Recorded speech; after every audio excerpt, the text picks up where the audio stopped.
Welcome, Rich Hoops pod fan.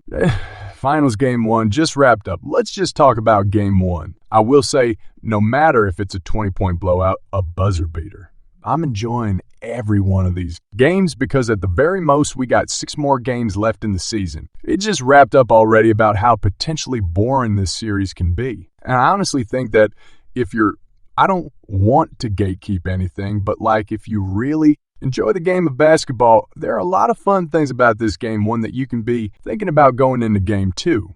Because I see the Denver Nuggets continue their home court dominance where they're undefeated so far. And the Nikola Jokic post-game interview that was important because the Miami Heat have been a team to win all 3 of their Game 1s on the road so far. So they want to make sure they didn't carry that same recipe. But even if you remind me, Heat fan, there are things about Game 1 that you feel pretty okay about if you believe that you can still win this series. If you pick the Miami Heat, there are pillars of this game that you say that's who we can do. And we're going to talk about that. And if you're a Denver Nuggets fan, hey, you won Game 1 and you're excited about it. You know what I'm saying? So I can see it both ways. I don't know exactly where to start. I guess we'll start with Nikola Jokic because, well, he's a star player here. Specifically, let's start off with the Miami Heat uses of a zone because that plays into the way Nikola Jokic has played for the first 3 quarters or so. That was one of the major questions that I had about the Miami Heat going into the series is how often they use the zone. Because I watched the 2 regular season games between these 2 teams and Jamal Murray didn't play in one of these games. Somebody prominent for the Heat and playing another one. So I didn't look at it and you're like, oh, final score. Denver Nuggets win by 4 here, win by 5 here. They go sweet.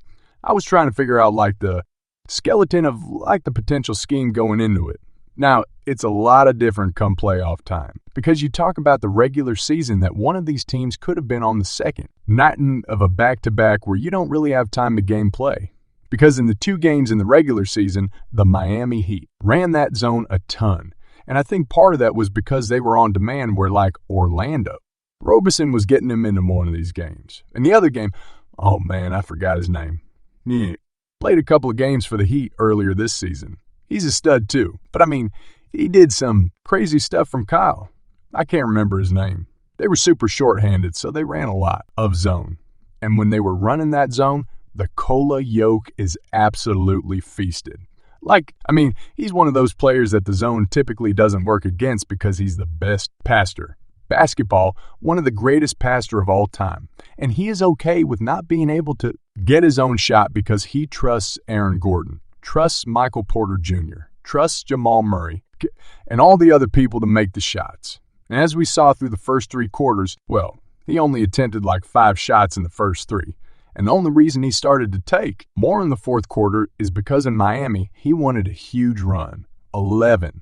0 run to start the 4. And he's like, I guess I'll do it myself then. And then he ended up with 27 points, 14 assists, 10 rebounds, and only 2 turnovers. Yeah, Jokic was different tonight. He was the same tonight because this is what he's been doing. So through the first 2 quarters, when they did run the zone, the different Nuggets kind of took advantage of it. And that's saying something because they didn't shoot a ridiculous clip. The first half, it felt like they worked. 45 from third to first half, only 11 3-point attempts were surprising. It felt like a lot more, maybe because Michael Porter Jr. was just letting fly. But when we get to the second half, they shot 3 of 16, right? And that 3-16 is a combination of missing shots, but also a combination of the zone working a little bit differently. Again, it's not like they ran the zone for 48 minutes, but like in the first half, it felt like when they ran the zone out, I want to watch some of these clips. It was still been on a bio at the point of attack from Nikola Jokic, who's sitting at the free throw line area. And there's so much movement outside Nikola Jokic when he gets the ball that makes it so confused. And there's a few times in this game where there was so much miscommunication with Jimmy Butler was looking at him and he's looking at this guy. It was a lot of that. And Nikola Jokic started dissecting it in the 4th quarter. Specifically, Haywood Highsmith got in. They use, and I'm going to say this very lightly because I know that this was a game plan from the Lakers that worked for 3 minutes and then it never worked again. You remember Rui Hachimura got the assignment on Jokic for 3 minutes and he calls him to miss a few times. They did something similar with Haywood Highsmith that allowed Bam a roam. And because Bam, so I'll clog and paint a little bit more. Now, instead of Nicole Jokic getting into the basket and getting one body, it was two body at minimum. I'm saying all that, and the fourth quarter was his highest output shooting quarter. So, I mean, it forced some of the other people to shoot, and I'm looking at it now. They shot, of a 4-3 in his fourth quarter. And then you get the other side of the token where the Heat finally started to shoot threes and hit, and they were shooting them all again. But actually, he started to hit threes again. I'm going to get Highsmith a lot of love because I didn't know exactly how much PT, who he would be getting in a series. He was a guy that you couldn't take off the floor in this one. Let's be honest, they started that run in the fourth quarter. But I was in the bottle of being on the floor, and a lot of that was Highsmith giving energy playing the defense, hitting shots, ducking the ball. He was doing everything. And look, Haywood Highsmith is not a big, he might be 6 fast, 6 with long wings. But I was curious to see how much of the other guys that we see, and that's Cody Zeller, that's Highsmith, that's kind of love. And we saw some Cody Zeller. I don't know how much more that we're going to be seeing. I thought he was okay in the 4 minutes that he got. He didn't hurt the team, which is something you need when Bam, it's not on the floor. No kind of love lied to Haywood Highsmith. I keep doing it. That. I always call him, hey, Haywood Highsmith say that Haywood. It's Wood. Haywood, do you? Remind me like I said, you feel okay with this loss. Obviously, you don't get a lot of opportunities to feel okay about losses because if you get 4 of those, you out. But there are things that you feel good about them. I'm going to buy you gave you a very good performance. One of his best performances of the entire playoff run.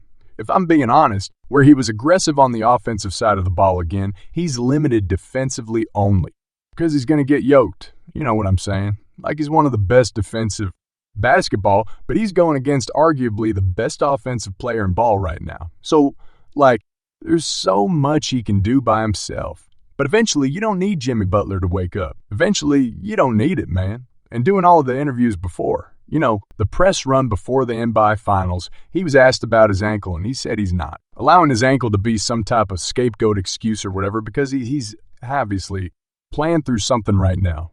But he's still got to wake up because in this game, the Miami Heat shot 2 free throws, and that was high, so that there was none of them.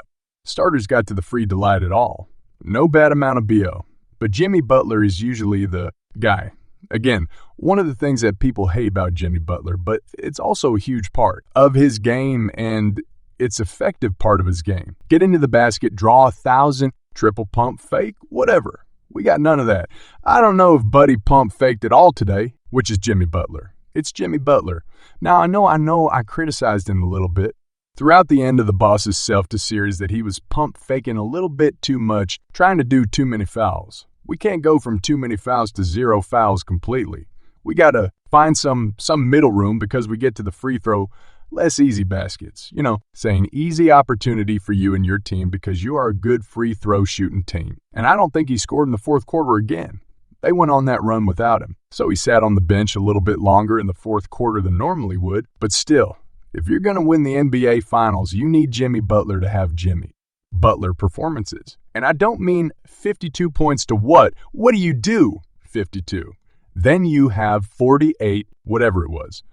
I don't mean that, but he got to give you way more than what he did today. Also, the shooting one there. One of my major concerns with the matter he going into the series is the different Nuggets, for the most part, is such a potent offense with all of the actions. When Nikola Jokic is doing his thing to my word, it was incredible again tonight, that they're going to be able to put up points more likely than not. Again, they went through that stretch early fourth quarter where they couldn't, but for the most part, their offense is going to be their offense, and it's going to be good.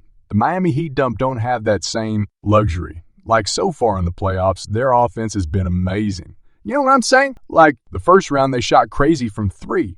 The second round, they didn't, but it was against the mix. So they didn't need to shoot crazy from 3. And then the last series, they did again. And I feared that if they had a game where they didn't shoot the lights out, it was going to be a little bit tougher for them. And for the most part, this game threw it. The first 3 quarters, they couldn't hit anything. Max juice into a 0 for 10 from the field. Like that's a step line that Max Struss has put up. And yeah, I do believe that when we get to the nitty-gritty and try to muck it out games where it's like down, to the wire 92-92, that's where the Heat have their advantage. When we talk about going stretches like the different Nuggets did where they can go on a 14-4 run or something like, it's going to be hard to keep up. So they have to find a way to keep their offense steady. For the moments that the different Nuggets do have the 3 minutes of bad shooting like you saw, because if Jimmy was more aggressive and had a normal again, just a normal Jimmy. By the game, I'm not saying 40 or 50. They're in this game a lot better when that fourth quarter run comes around, and instead of them just boiling down to 10 points, maybe it was 6, maybe it was 4. You know what I'm saying? So they need to be able to just hold on long enough for the Nuggets to potentially go a little bit cold, and then that's when you execute, and they didn't do that today.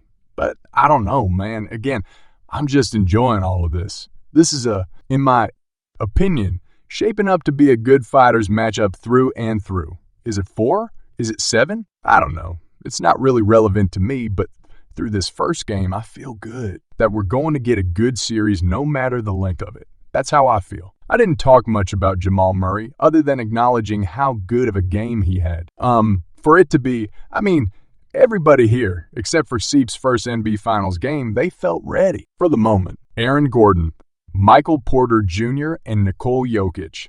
All of these dudes are either the same height or taller than the tallest man on the Miami. You know what I'm saying? So a lot of times, Aaron Gordon was switched and he got Gabe Vincent on his button. He was just going right up and over, which is, something that you will take a smooth 14, 16 parts of Aaron Gordon any day because you know he's going to give it defensively. I was actually surprised that we didn't see as much. Aaron Gordon on Jimmy Butler. Now, I feel like if Jimmy Butler starts to cook, that's going to be something they do. But I thought did a good job defensively, contained in Jimmy Butler and the possessions that he had it. Bruce Brown has turned into like given a ball with 2 seconds to go. I don't care. I take a shot from 20 feet, 20, 30, 40 feet out if I need to. I can do that, and the non-Jokic minutes weren't awful. They weren't great, but they weren't awful. And I think that's a good sign.